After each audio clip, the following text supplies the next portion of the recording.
Hi, Tony here. Well, after we saw the S&P 500 and the Nasdaq hit fresh record highs earlier in the week, the ongoing US-Iran standoff has dampened hopes for an imminent resolution to the Middle East conflict. The lingering uncertainty has prompted investors to take some well-earned profits in US stock markets ahead of the weekend following their robust earlier gains.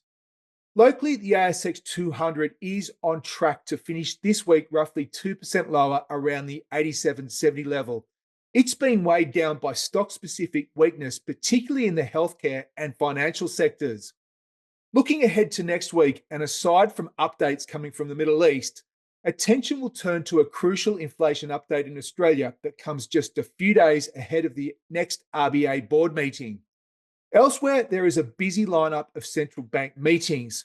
While the ECB, Bank of England, Bank of Japan, and FOMC are all widely expected to keep rates on hold, we can expect a distinctly hawkish tone in their commentary as central bankers address the ongoing conflict and the resulting oil-driven inflation shock.